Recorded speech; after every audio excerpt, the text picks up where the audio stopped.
already recorded my review of Later Daters, and then I got sick and paused my editing process and came back and it was all janky and kind of messed up. So now I have to restart it, but this is my review of the Later Daters.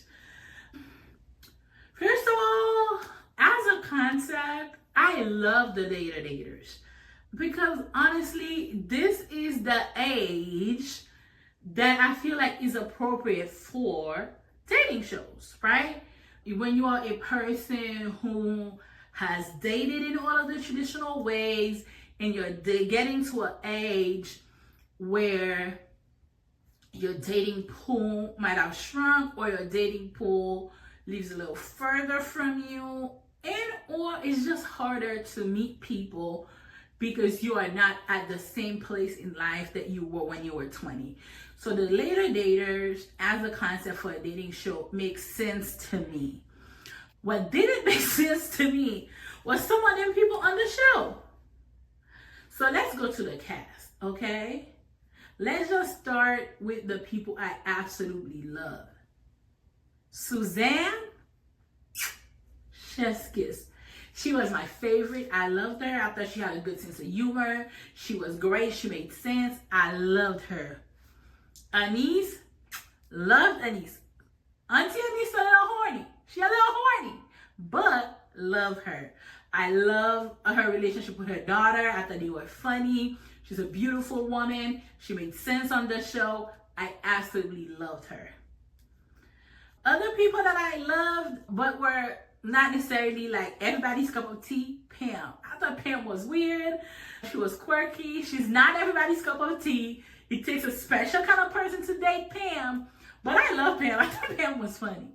And also, it shows that Pam took the show seriously, because when you look at the difference from when she went on her first date and her second date, the way she tried to listen to the therapist, she tried to implement the things that she was told, I think she took the experiment seriously. So that made me really like and respect Pam.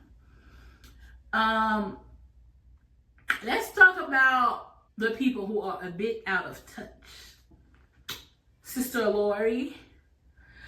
Sister Lori is, I was going to say a tad bit out of touch,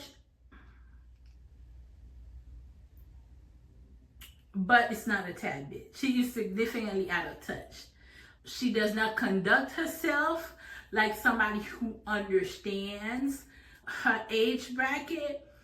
But I thought she was just in general a bit too much. And you could tell even in her relationship with her kids, that even her kids think she's a little too much. She does too much. She's too much. She needs to tighten it up. So Sister Lori, to me, she wasn't doing it.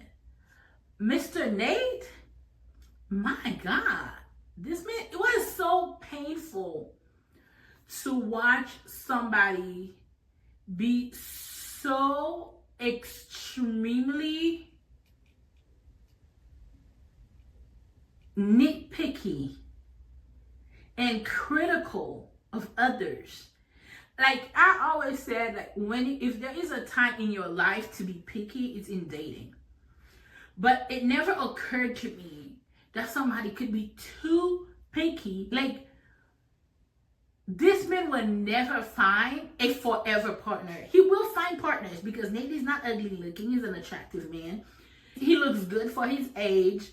He has a beautiful home. He seems to be doing well financially. He's going to find a woman, specifically because he's looking for a younger woman. So he's definitely going to find women. What he's not going to find is a woman who's going to be able to stay for the long ride and the long term with all the bullshit. Right? His baby mama is a mess.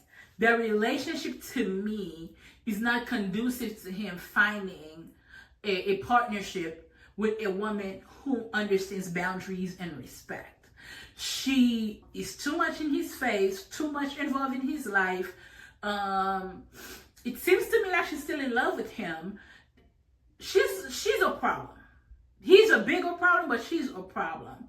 I don't know any woman who would want to be in a relationship with somebody whose ex seems to be trying to size you up. If this man wanted you, sis, he would have been with you. You are basically throwing it in his face. He knows that too. So please do yourself a favor, pick your dignity off the floor and go find yourself another man.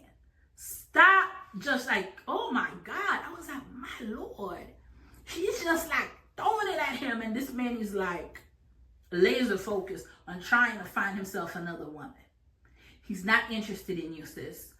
Go find yourself a man who's interested in you. And the whole thing with how he likes his house a certain way, his room's designed, this man is just too much. And there are certain particularities that are acceptable, but there's a level of like nitpickiness that is not conducive to like a cohesive life with a partner. Nate is a pain in the ass. Nate is a pain in the ass. I think I'm missing somebody. Greg. Oh my God, please. Y'all, I love Greg. I absolutely love Greg. And I know some people on the internet roasted him a little bit, but we'll get into that when we're talking about the actual dating. But I thought Greg was nice. Overall, the casting for this show was great because everybody seemed to have a home. Everybody seems to have or have had a career.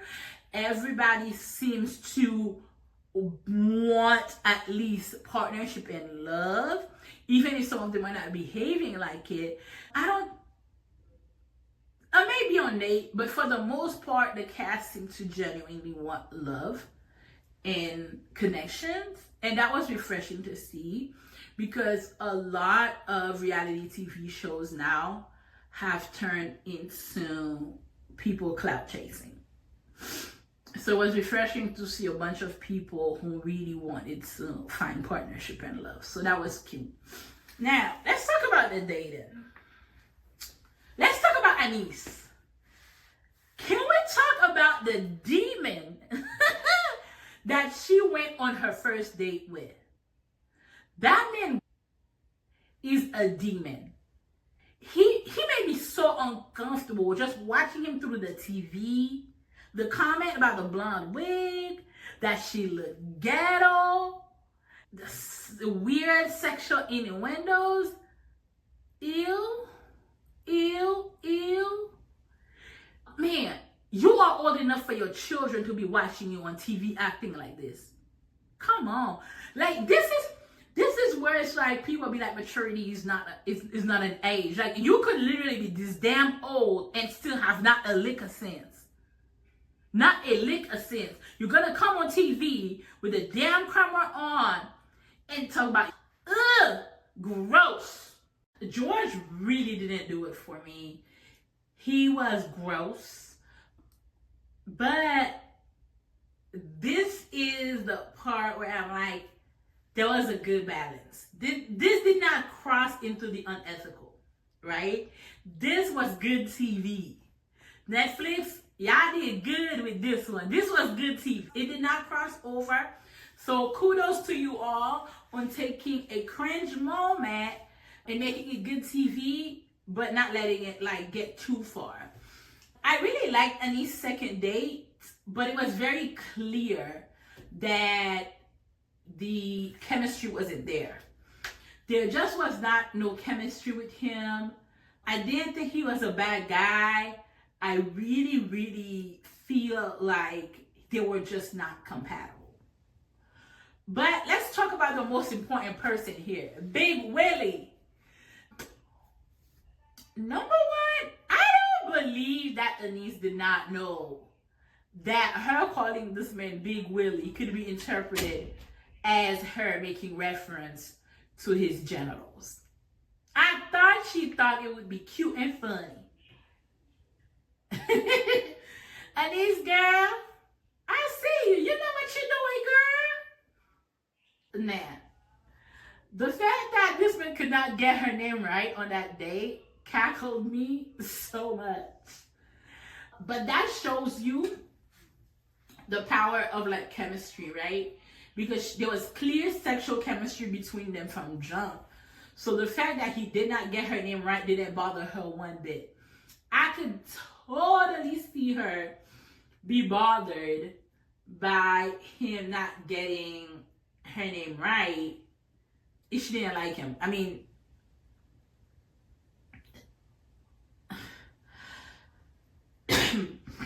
her date with Nate didn't go that bad, but she seemed annoyed with him. And this man, even though he made a couple of mistakes with her name, she was not annoyed with him. So that told me that there was some chemistry there. I mean, clearly she was like swallowing his face 2 episodes later. So I think Willie and Anis make a good couple, but it's like watching your parents on TV. Y'all did too much. Y'all just did too much. Like the kissing on the couch, the kissing.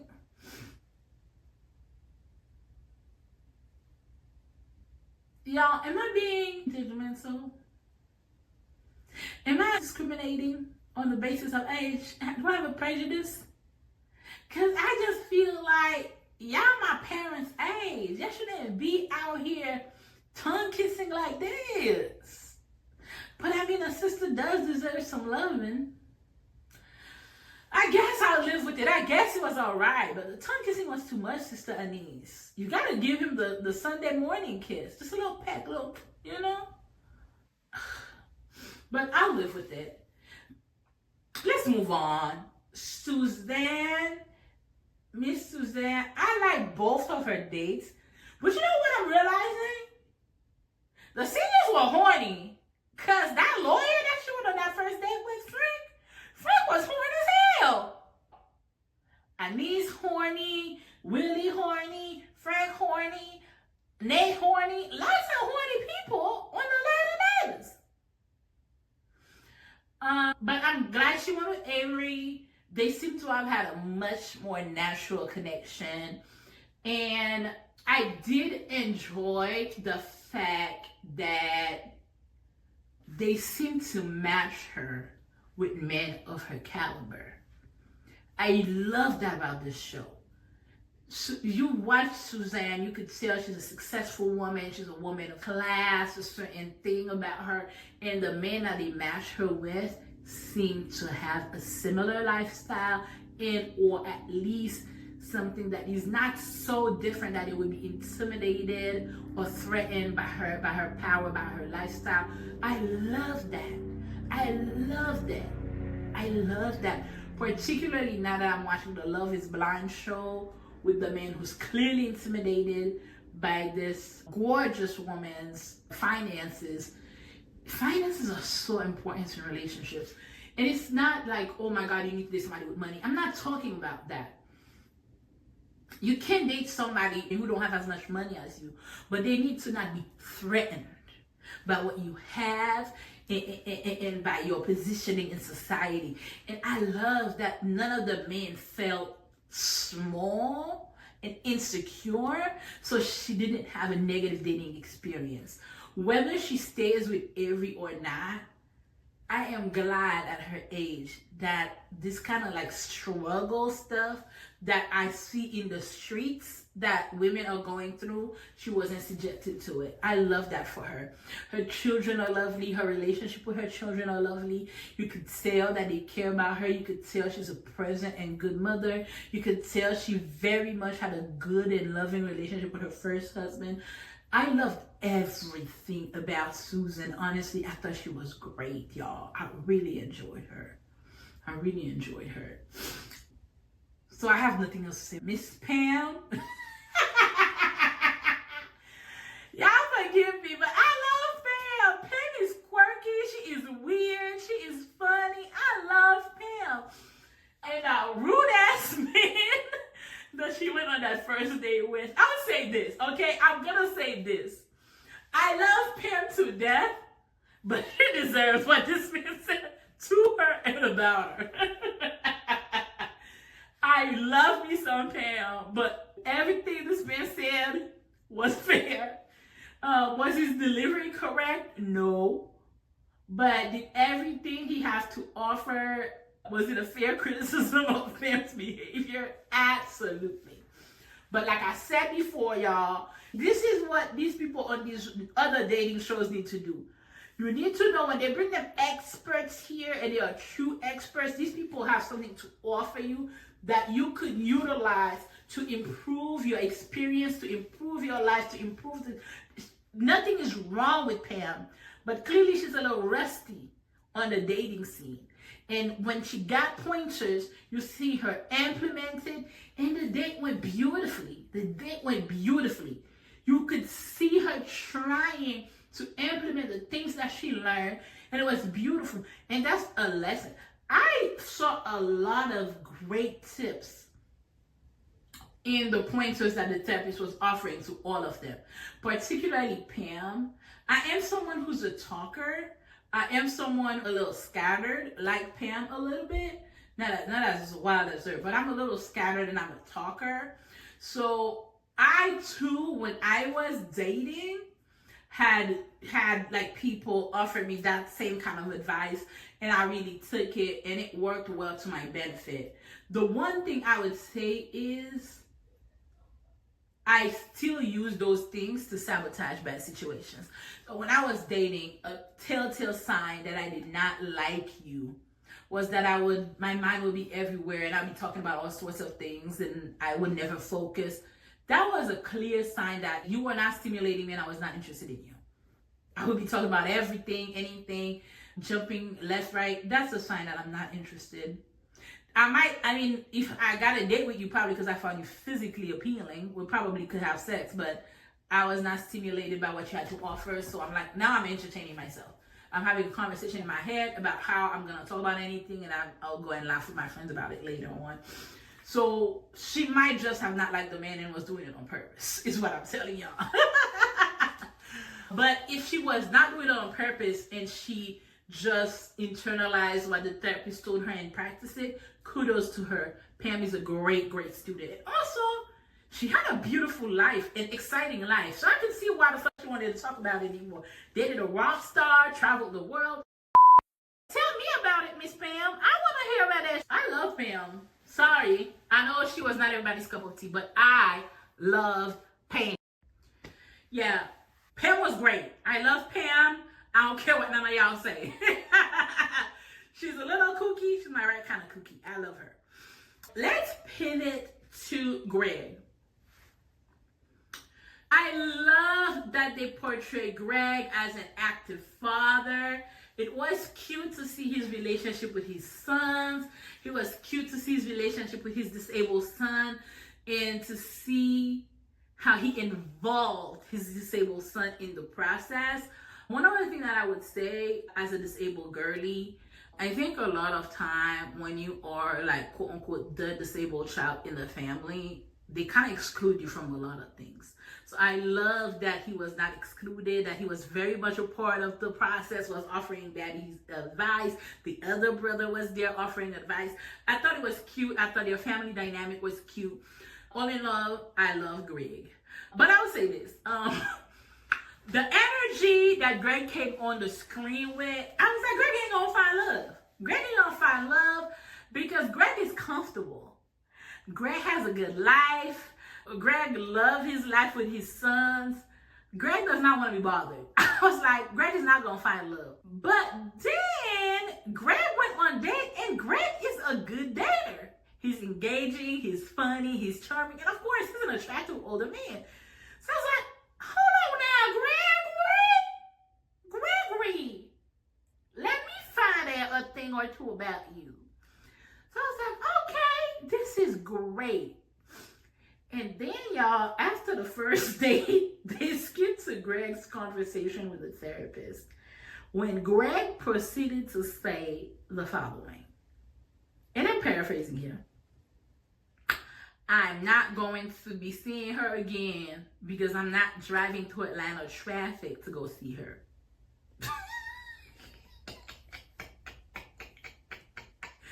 Now, I know some of y'all think this is egregious and outrageous.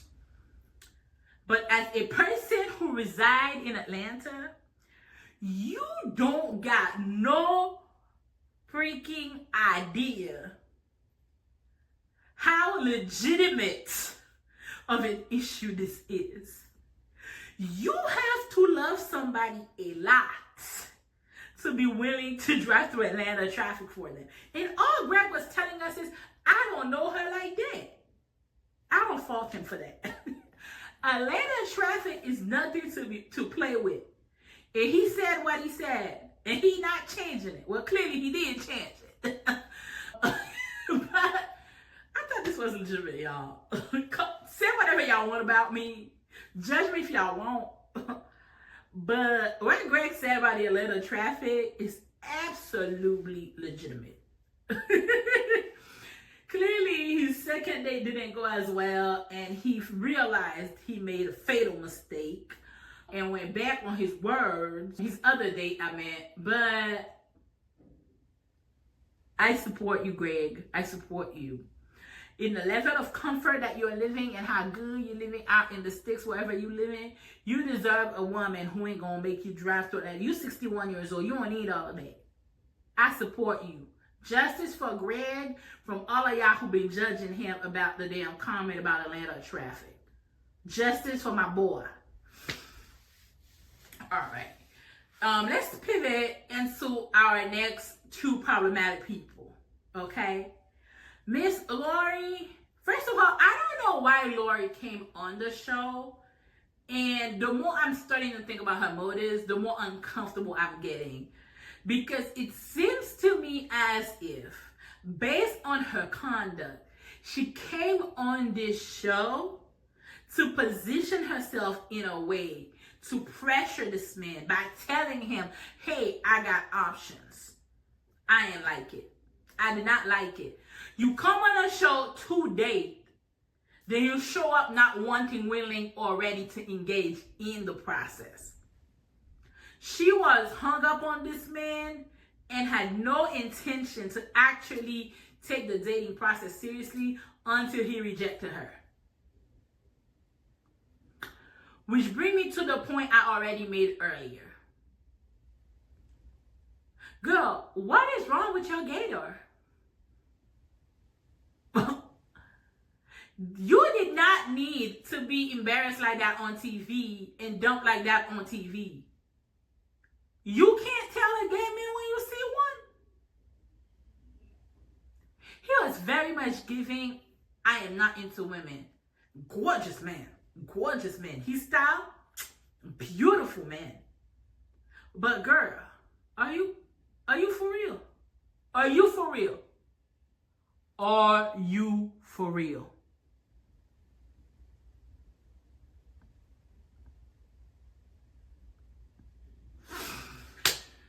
So I'm glad that the show helped Miss Lori and her Delulu finally close this chapter. Hopefully, she's gonna let Mr. Fedora go where Mr. Fedora is, because that hat, that fit. I ain't criticizing him now. I'm glad the show helped her get that closure. But I feel like he didn't need to ask her out and do all of that. He could have just told her over the phone, hey, Miss Lori, listen, this is not going to work out between you and I. Happy birthday to you. I'm not coming. I don't want to give you, like he didn't. I feel like he came on screen and set up this whole situation because he wanted some TV time. And I didn't like it. I didn't like it. Even though she was a bit delulu, she's still an older woman. And I feel like he used her for some TV time.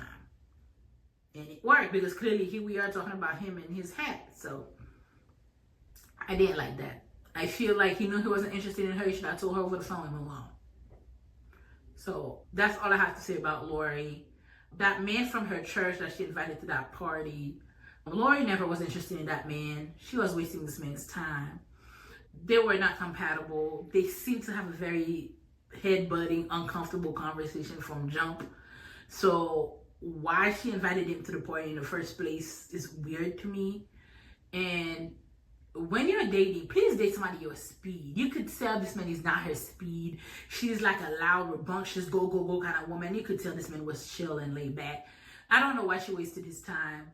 But if there is a second season of Later Daters, I would love to see him as one of the potential daters. I actually think he might be good. I think he might be a good candidate for the daters. What I do not want to see next season is somebody like Nate. Please let it be the last time y'all bring a difficult, annoying, stuck in his ways, manipulative man like that on this show. This is supposed to be the good show. This is the good dating show. This is the dating show with self-respect. Please do not bring me a Nate again. Nate was there for TV and for attention. Y'all created a show called Later Daters, where you are matching people with age-appropriate people for their age. And got a man who clearly wants to date 20 and 30-year-olds. Why did y'all let Nate stay on the show? Y'all should have kicked him out. He wasn't serious about finding love. He wasn't serious about settling down. And he certainly was not serious about dating women who are within his age group. He got a stellar lineup. Every woman that Nate was matched with was great. He was nitpicking at issues. Oh, that woman had her kids at home. Okay, that woman is also single. If y'all got married, she could ask her kids to move out. You have a home. She could let her kids stay in her house and move in with y'all, with you. Like, you were nitpicky. That last woman you got that he took to the comedy show, wonderful. Anis, the minute he heard her age, he was turned off. This one was not serious about dating. Please, no more Nate. Next season, please. No other Nate. I want the same kind of energy, good people, ready to date. Next season, please. There needs to be a season 2 because this show is too good. Okay? This show is too good for it not to be a few more seasons. Actually, I would like 10 seasons more. So, but next season, please do not bring me back anybody who act like Nate. We need people who are ready to love, who are realistic about their dating prospects, who are not so stuck in their ways that they cannot implement any sort of advice. And we need them to leave their exes where their exes are at, okay? So please, next season, I don't want to see no exes with them. Baby mamas, exes, whatever. I don't want to see that. Please make sure you get seniors who understand that they are seniors and are looking to date seniors, okay? It's called the Later Daters. It's not called the predators looking for sugar babies, okay? Yeah. Next season, no Nate, please. Also, no Lori. We need women who want to date the people y'all got in your dating pool. We don't want them to come with their prospects already existing, trying to lure them into a relationship on the show. We don't want that. We don't want that. We also don't want anybody bringing in people looking for clout. Yeah, we don't want that. Okay? We want more Susan. Yeah. I want more Anis. Yes. You know, successful, beautiful Black women who are strong, who are looking for love. I want more Willie. Yeah. If you find an Anis and a Willie, please make them a little less horny. Yes, please do that. But all in all, this was a good show. Bring it back.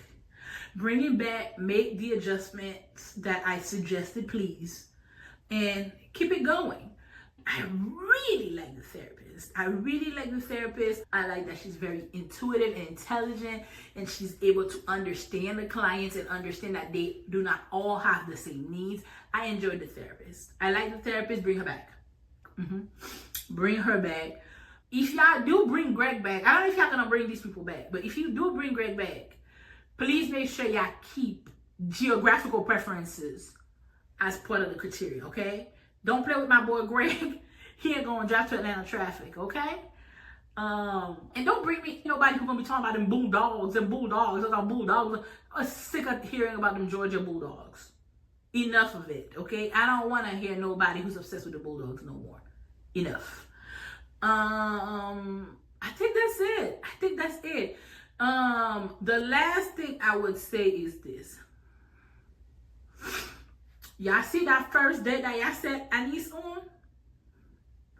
If y'all set somebody up on a date like this next season,